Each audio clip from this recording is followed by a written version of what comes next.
तो hey guys, welcome back to another video. मैं हूं प्रोफेसर टेक एंड आज के इस वीडियो में हम लोग एक बहुत ही इंटरेस्टिंग टॉपिक के बारे में बात कर रहे हैं। एंड ये टॉपिक है कि Ryzen 5 3600 जो कि AMD का 7 नैनोमीटर पे based third generation Ryzen CPU है जो कि Zen 2 आर्किटेक्चर पे बना है एंड सेम प्राइस रेंज पे आता है Ryzen 7 2700 जो कि है एक 8 कोर 16 थ्रेड CPU जो कि AMD के Zen आर्किटेक्चर पे बना है, Zen प्लस पे basically, and it is based on 12 nanometer of FinFET process. तो इन दोनों में एक इशू आता है कि दोनों का price point is quite similar, may be 500-1000 रुपये का फर्क होगा।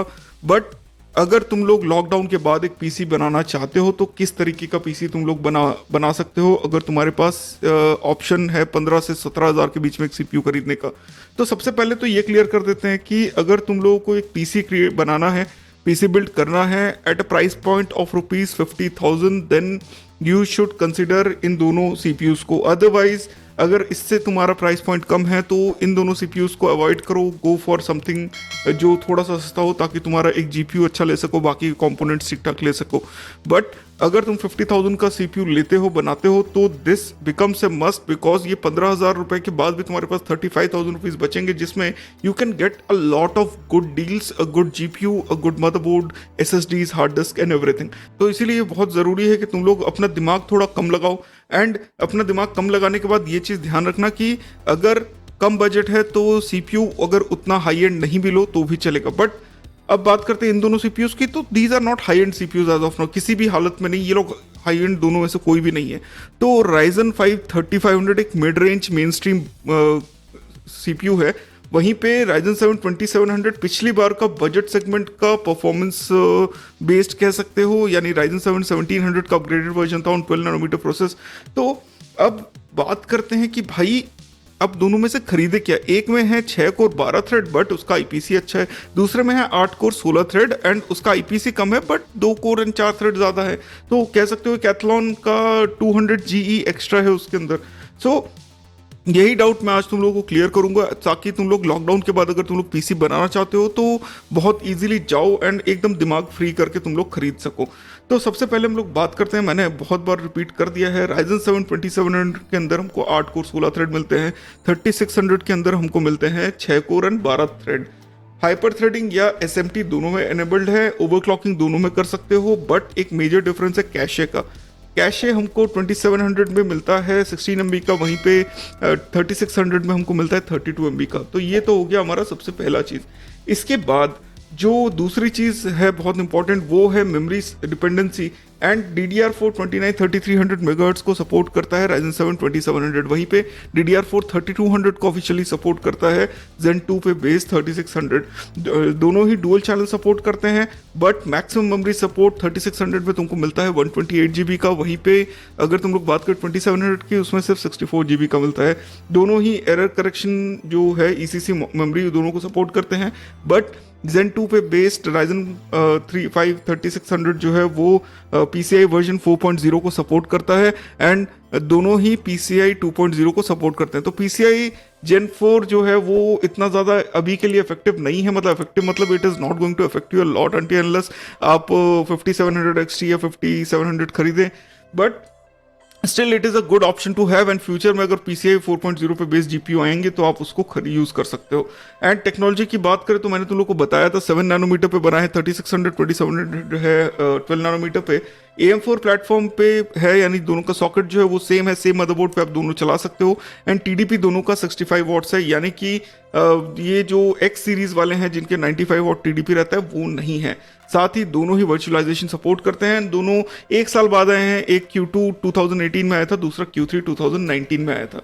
तो सबसे पहले मैं तुम लोगों को दो चीज़ों के बारे में ये बेंचमार्क में बताना चाहता हूँ कि तुम्हारा पहले तो मुद्दा क्या है, गेमिंग करना मुद्दा है या गेमिंग के साथ भी कुछ और करना चाहते हो। तो उसके लिए ये बहुत इंपॉर्टेंट है कि हम लोग जो है CPU के परफॉर्मेंस को भी देखें एंड उसके बाद इसका गेमिंग परफॉर्मेंस भी देखें ताकि हम लोग इसके आगे के बारे में सोच सकें कि ये क्या क्या और कर सकता है। एंड गाइस एक चीज ध्यान रखना, मेरे पास दोनों में से एक भी सीपीयू नहीं है, तो जो भी मैं बता रहा हूँ ये बेंचमार्क्स इकट्ठा करके इंटरनेट से मैं आप लोगों को बता रहा हूँ। एंड आई एम 101% श्योर कि ये जो बेंचमार्क्स हैं ये एकदम सही हैं, जो स्पेसिफिकेशन जहाँ भी वेबसाइट से मैंने उठाया है। आई डोंट थिंक बहुत ज़्यादा इशू होगा, because in the real life and जब हम लोग इसको यूज़ करते हैं तो सिमिलर परफॉर्मेंस ही हमको देखने को मिलेगा। तो सबसे पहले बात करते हैं सिनेबेंच R20 की, जहां पे Ryzen 7 2700 को सिंगल कोर पे मिलता है 403 का स्कोर एंड 3600 को सिंगल कोर पे मिलता है 478 का स्कोर। तो इस हिसाब से सिंगल कोर परफॉर्मेंस में Ryzen 5 3600 जो है वो 2700 से 16% तक फास्टर है, which is very important because games में हमेशा से Ryzen का जो first generation and second generation था वो मार खाता था इंटेल से, बट इस केस में वैसा नहीं होगा। नेक्स्ट हम बात करते हैं मल्टी कोर परफॉर्मेंस की, एंड यहाँ पे लोगों को डाउट था because 8 core 16 thread versus 6 core 12 thread, तो क्या इसका सिंगल कोर परफॉर्मेंस इतना अच्छा था कि वो मल्टी कोर परफॉर्मेंस को बीट कर सके। तो वहीं पे सिनेबेंच R20 का जो मल्टी कोर स्कोर है इसमें Ryzen 5 3600 ने अगेन बेहतर परफॉर्म किया है। 3689 का स्कोर है एंड 3448 का स्कोर है Ryzen 7 2700 का। तो सिर्फ 7% स्लो है Ryzen 7 2700 एज कम्पेयर टू 3600। एंड इससे तुम लोगों को एक चीज तो ध्यान में आ जाएगा कि सिर्फ सीपीयू इंटेंसिव टास्क होंगे तो 90% ऑफ द केसेस में Ryzen 5 3600 is going to get faster and बेहतर परफॉर्मेंस वो देगा। वहीं पे सिनेबेंच R15 की बात करते हैं तो काइंड ऑफ सिमिलर परफॉर्मेंस है। 164 स्कोर करता है 2700 on single core and 3600 score करता है सिंगल कोर पे 196।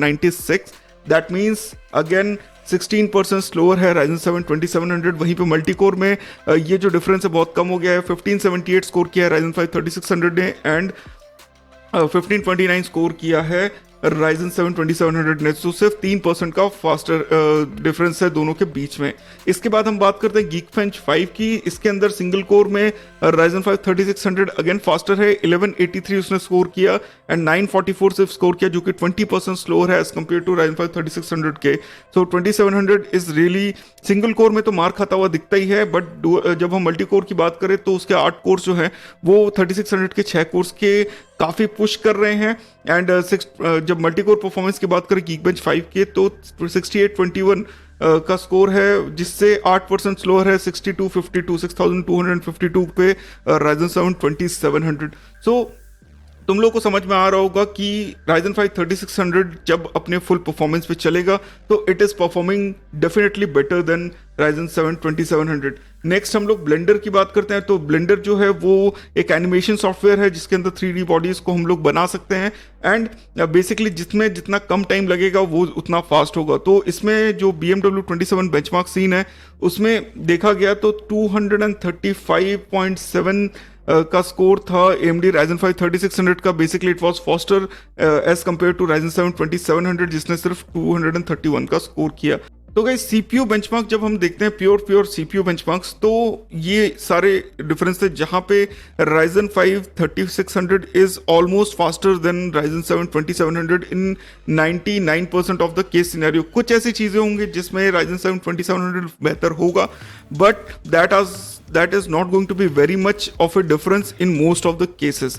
एंड ये बात जब हम लोग गेमिंग पे अप्लाई करते हैं तब तुमको समझ में आता है कि मैं क्यों इतना बोलता हूँ तुम लोगों को कि अपना दिमाग कम लगाओ और जो मैं बोल रहा हूँ वो करो। तो गेमिंग बेंचमार्क्स की तरफ चलते हैं एंड सबसे पहले है Assassin's Creed Odyssey, जिसके अंदर Ryzen 7 2700 एंड Ryzen 5 3600 को जो है बेंचमार्क किया गया है with a 2080 Ti। And RAM की बात करें तो 16GB 2x8GB के स्टिक्स 3200 मेगाहर्ट्ज के स्पीड पे CL16 की मेमोरी टाइमिंग के साथ। तो 1080p पे ये टेस्ट किए गए हैं एंड ऑन एन एवरेज जब हम बात करें Assassin's Creed Odyssey की तो 103 FPS स्कोर करता है Ryzen 5 3600 with the same GPU यानी 2080 Ti। वहीं पे Ryzen 5 2700 स्कोर करता है ऑन एन एवरेज 94 FPS। तो देख सकते हो गेमिंग में अभी इस गेम में तो एटलीस्ट Ryzen 5 3600 ने बेहतर परफॉर्म किया है। नेक्स्ट गेम है Far Cry New Dawn and again similar kind of performance. यहाँ पे Ryzen 5 3600 के साथ हमको 100 FPS मिलते हैं एंड Ryzen 7 2700 के साथ हमको 95 FPS मिलते हैं, विच इज अगेन जो ट्रेंड अभी तक कंटिन्यू हुआ है तो ये उसी को सपोर्ट कर रहा है। नेक्स्ट हमारा जो गेम है वो है रेनबो सिक्स सीज एंड इसमें 271 स्कोर करता है Ryzen 5 3600 on an average FPS and वहीं पे एवरेज FPS में 255 स्कोर किया Ryzen 7 2700 ने। तो अगेन अराउंड 16 FPS का एक्स्ट्रा हमको परफॉर्मेंस मिला विद Ryzen 5 3600। अगला हमारा जो गेम है वो है मेट्रो एक्सोडस एंड इसके अंदर अगेन एक similar kind of performance delta हमको देखने को मिला, जहाँ पे हमको Ryzen 5 3600 में मिले 128 FPS, वहीं पे Ryzen 7 2700 में हमको मिले 117 FPS। तो 11 FPS ज़्यादा थे एंड गेमिंग में ये जो ट्रेंड है ये कंटिन्यू होता हुआ हमको दिख रहा है। अगला जो हमारा गेम है that is hitman and hitman 2 में हमको 148 FPS मिले ऑन Ryzen 5 3600, वहीं पे Ryzen 7 2700 में हमको मिले 133 FPS यानी 15 FPS ज़्यादा। नेक्स्ट इसके बाद हम लोग बात करते हैं बैटलफील्ड 5 की एंड बैटलफील्ड 5 में अगेन 156 FPS हमको मिले Ryzen 5 3600 पे and 148 on an average FPS मिला हमको Ryzen 7 2700 पे। तो तुम देख सकते हो सिमिलर ट्रेंड है, 15 से 20% या 10 से 15% का डिफरेंस है सारे गेम्स के परफॉर्मेंस में जब भी हम लोग मैच कर रहे हैं। तो CSGO की बात करें तो हमको मिले 452 FPS ऑन Ryzen 5 3600, वहीं पे Ryzen 7 2700 में हमको मिला 367 FPS। तो परफॉर्मेंस दोनों की बहुत अच्छी है बट 452 FPS के साथ Ryzen 5 3600 is definitely a better CPU। It looks out to be like this. जितने भी बेंचमार्क्स हमने चूज किए हैं सब में ही इसी तरीके का परफॉर्मेंस आ रहा है। नेक्स्ट हमारा जो गेम है that is GTA 5 and GTA 5 में ऑन एन एवरेज स्कोर किया Ryzen 5 3600 ने 122 FPS, वहीं पे एवरेजली Ryzen 7 2700 ने स्कोर किया 115 FPS। तो गाइज ये थे सारे गेमिंग बेंचमार्क्स। इससे पहले मैं तुम लोगों को CPU के सारे बेंचमार्क्स बताया एंड मुद्दा यही है कि Ryzen 5 3600 is a better CPU then Ryzen 7 2700 because 3600 में एक तो तुमको 6 कोर 12 थ्रेड मिलते हैं, 7 नैनोमीटर का प्रोसेस, कुछ एडवांस एंड नई टेक्नोलॉजीज जो कि 7 नैनोमीटर के सिलिकॉन के साथ आती हैं एंड साथ ही जो प्राइस पॉइंट है that is very good. Similarly तुम सोचोगे कि 2 कोर 4 थ्रेड नहीं मिल रहे हैं बट ऐसा नहीं है। द परफॉर्मेंस जो इनके जो 6 कोर 12 थ्रेड देते हैं that is somewhat better than 8 core and 16 threads. And जो दूसरी चीज़ तुमको ध्यान में देने वाली है कि ये जो 16 कोर ये जो 16 थ्रेड्स हैं इसको जो कूलिंग सॉल्यूशन है वो ज़्यादा चाहिए होगा as compare to a 7 nanometer product जो कि इससे कम पावर कंजम्पशन में बिकॉज वो ज़्यादा एफिशिएंट है you are getting a better package overall. तो गाइज आई होप तुम लोगों को ये वीडियो देख के ये डाउट तो तुम्हारा क्लियर हो गया होगा कि तुम लोगों को कौन सा CPU खरीदना चाहिए अगर तुम लोग लॉकडाउन के बाद ही एक CPU बनाना चाहते हो तो।